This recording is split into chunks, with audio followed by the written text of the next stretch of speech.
हर खबर पर होगी आपकी पकड़। डाउनलोड कीजिए एबीपी लाइव ऐप। सीमा पर विवाद है और चीन का दिमाग खराब है, यह तो हर कोई जानता है, लेकिन यह कम लोग जानते हैं कि जमीन का जवाब अब हिंदुस्तान ने समंदर के रास्ते देने की ठान ली है। आज लद्दाख में पैंगोंग झील के पास विवाद को खत्म करने के लिए भारत और चीन के बीच कमांडर स्तर की बातचीत हुई। 5 घंटे से ज्यादा चली बातचीत का नतीजा क्या होगा, यह तो वक्त बताएगा, लेकिन जमीन पर हल नहीं निकलता तो समंदर का प्लान रेडी है, क्योंकि प्रधानमंत्री मोदी कहते हैं अब बात आंख से आंख मिलाकर होगी।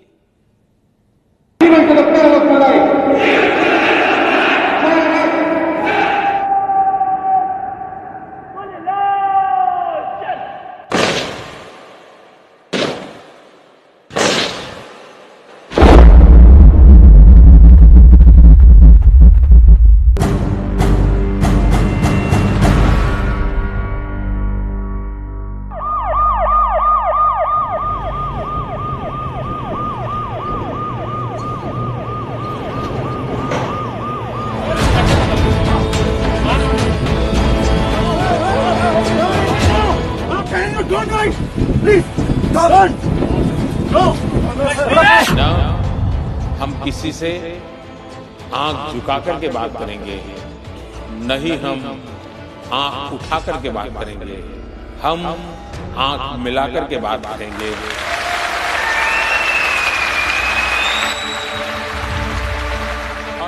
तो जैसा प्रधानमंत्री मोदी ने 2 बरस पहले कहा था, आज भी हिंदुस्तान की स्थिति उससे टस से मस नहीं हुई है। चूंकि बात जरूरी थी तो बात आज भी हुई है। हम आंख मिलाकर के बात करेंगे।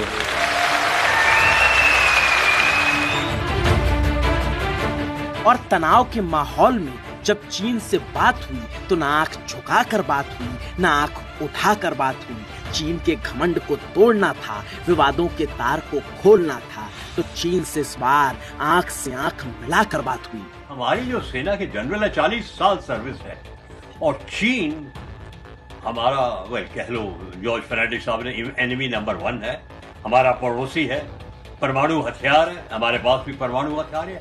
तो हर एक आर्मी चीफ को बहुत एक्सपीरियंस होता है अपनी जो सुरक्षा के लिए।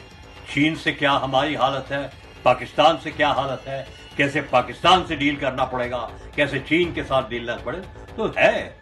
जनरल नारवाणे जो हमारे चीफ ऑफ आर्मी स्टाफ कहलाते हैं, चाइना के स्पेशलिस्ट हैं। ईस्टर्न कमांड का पद जियोसिन से का किया हुआ उन्होंने। Maneuvering through challenging territory and crushing every obstacle in their path, tanks have an appetite for impact and teeth to match. हम जानते हैं हमें क्या कहना था, हम जानते हैं हमें अब चीन की चालबाजियों से कैसे निपटना है, और हमारे अधिकारी जानते हैं कि चीन को कहां रोकना है, कहां टोकना है। सीधे शब्दों में कहें तो चीन को कहां तक पीछे भेजना है। और लेफ्टिनेंट जनरल हरविंदर सिंह ने अपनी बात को पुरजोर तरीके से रखकर वही काम किया। ये जो पहली ये सीनियर लेवल की टॉक है, मैं नहीं समझता है कि आज इसमें कोई निष्कर्ष निकलेगा। मिलिट्री कमांडर्स का मकसद यही रहता है कि जो ट्रुप्स हैं आमने सामने, वो आपस में झगड़ा न शुरू करें, वहां थोड़ा बैलेंस रहे, शांति कायम रहे। ये सिचुएशन धीरे धीरे बोथ मिलिट्री कमांडर्स की टॉक और डिप्लोमेटिक लेवल की जो टॉक है उससे ही सुलझेगी। टाइम लगेगा। ये प्रॉब्लम सदियों से चली आ रही है, और ये अच्छी बात है कि बहुत सालों से इंडिया चाइना में स्टैंड ऑफ होते रहे हैं, पर कहीं हमारी आपस में गोली नहीं चली है। हमने समझे हुए देशों की तरह अपने जो आपस के झगड़े हैं, आपस के मनमुटाव हैं, उनको दूर किए हैं, और वही इस बार भी होगा, पर टाइम लगेगा।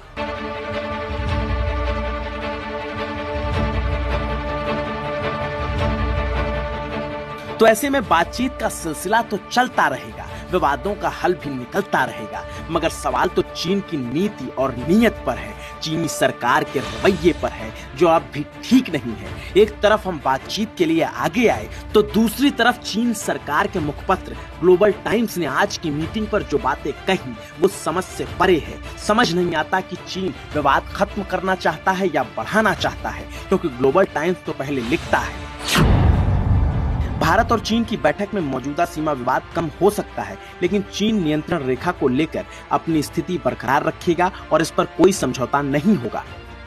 मतलब अकड़ चीन की अब भी बरकरार है और अगले ही पल बैठक पर ग्लोबल टाइम्स के जो सुर थे वो तो घोर आपत्तिजनक हो जाते हैं, क्योंकि वो कहता है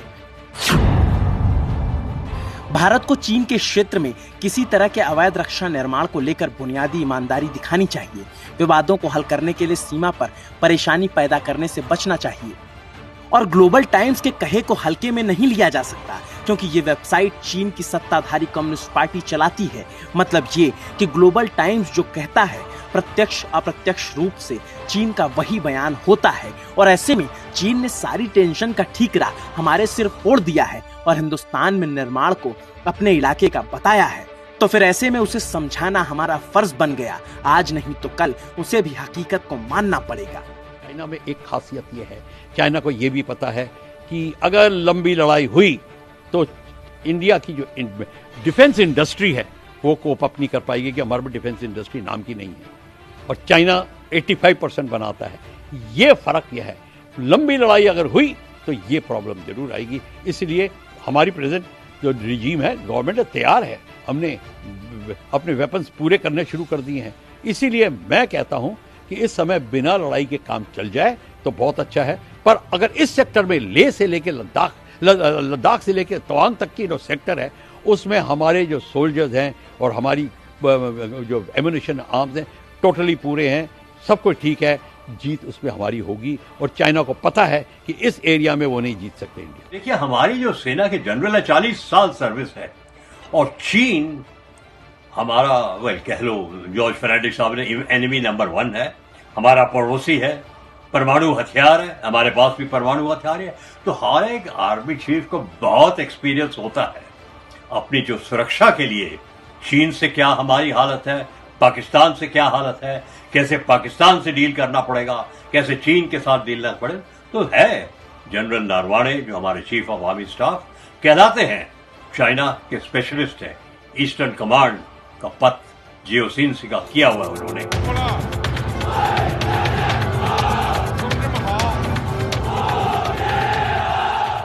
रक्षा विशेषज्ञ भी अब चीन को पाकिस्तान से ऊपर हिंदुस्तान का दुश्मन नंबर 1 बताने लगी है। और जिस तरह से तनावपूर्ण स्थिति चीन ने चारों तरफ से बनाई है, उस माहौल में इस बात से इनकार नहीं किया जा सकता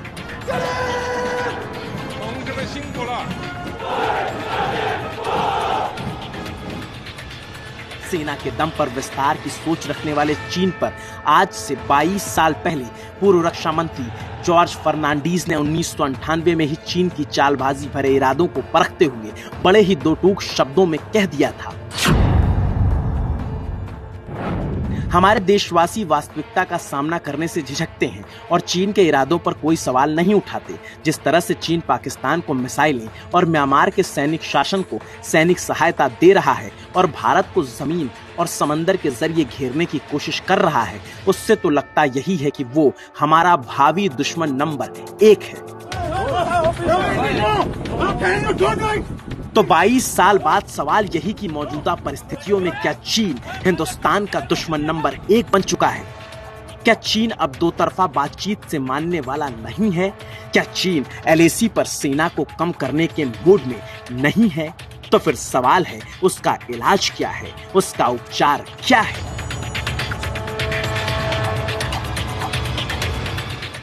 और देखिए, उपचार तो जरूरी है, क्योंकि चीन की विस्तारवादी नीतियों को काबू करने का दम अगर इस साउथ एशिया के इलाके में किसी में है तो वो हिंदुस्तान ही है।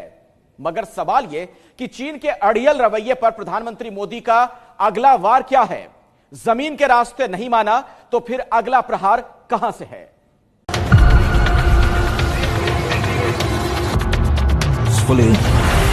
Swiftly. तो जवाब आपके सामने है, समंदर। चीन को जमीन का जवाब समंदर के रास्ते देने की तैयारी हो चली है। जमीन से जो नहीं माना उसे समंदर में उतरकर सुधारा जाएगा। हिंदुस्तान की ताकत का असली मतलब समझाया जाएगा और उसके लिए अब ऑस्ट्रेलिया को साथ लाया जाएगा या कहीं ले लिया गया है। एक्सेलेंसी, भारत ऑस्ट्रेलिया के साथ अपने संबंधों को व्यापक तौर पर और तेज गति से बढ़ाने के लिए प्रतिबद्ध है। यह न सिर्फ हमारे दोनों देशों के लिए महत्वपूर्ण है, बल्कि इंडो पैसिफिक क्षेत्र और विश्व के लिए भी आवश्यक है। ऑस्ट्रेलिया के साथ द्विपक्षीय बातचीत में प्रधानमंत्री मोदी ने चीन का नाम तो नहीं लिया, लेकिन ऑस्ट्रेलिया के साथ जो समझौता हुआ वो चीन को चित करने के लिए काफी है। भारत और ऑस्ट्रेलिया के बीच इंडो पैसिफिक समझौता हुआ है। समझौते के तहत ऑस्ट्रेलिया और भारत समंदर में एक दूसरे की सैन्य सहायता करेंगे। ऑस्ट्रेलिया के बंदरगाह और सैन्य अड्डे का इस्तेमाल भारत कर सकेगा और भारत अपने सैन्य अड्डों पर ऑस्ट्रेलिया को मंजूरी देगा। ऑस्ट्रेलिया के साथ हमारी दोस्ती की बड़ी डील हुई है, तो ये बात भी किसी से छिपी नहीं है कि आज की तारीख में चीन ऑस्ट्रेलिया को अपना सबसे बड़ा दुश्मन मान बैठा है।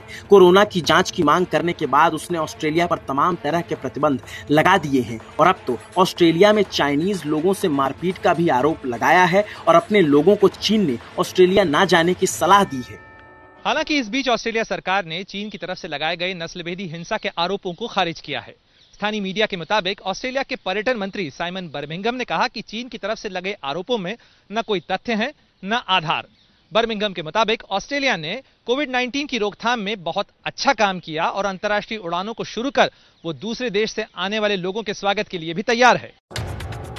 लेकिन कोरोना जांच का मुद्दा उठने के बाद ऑस्ट्रेलिया की चीन अब कुछ भी सुनने को तैयार नहीं है। तो इधर दुश्मन के दुश्मन दोस्त के स्वाभाविक फॉर्मूले के तहत ऑस्ट्रेलिया और भारत की नजदीकी भी अब किसी से छिपी नहीं रही है और दोनों मिलकर चीन को उस साउथ चाइना सी में घेरने का प्लान बना चुके हैं, जो चीन की ताकत भी है और कमजोरी भी। इस इलाके का महत्व इतना है कि साउथ चाइना सी में दबदबा बनाए रखने के लिए चीनी राष्ट्रपति खुद लगातार वहां जाते रहते हैं और अब चीन की इस दुखती रग पर हिंदुस्तान ने हाथ रखने का प्लान बना लिया है, क्योंकि साउथ चाइना सी के रास्ते दुनिया भर का 2 लाख अरब रुपए का कारोबार होता है। साउथ चाइना सी में प्राकृतिक गैस और तेल का अकूत भंडार है। दुनिया भर में खाने के लिए जाने वाली 10% मछली यहीं से निकलती है और इतने महत्वपूर्ण इलाके में 80% कब्जा चीन ने जबरन कर रखा है, जबकि साउथ चाइना सी में वियतनाम, ताइवान, फिलीपींस, सिंगापुर जैसे देशों का भी हिस्सा है। पूरा समंदर चीन की जागीर तो है नहीं। Fully, swiftly.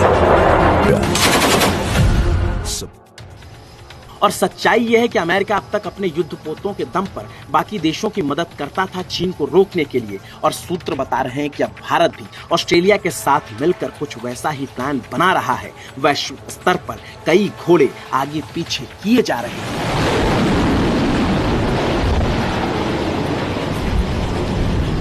मेरे विचार से किसी भी हालत में मानना संभव नहीं है, क्योंकि ये यूएसए की रेड लाइन है।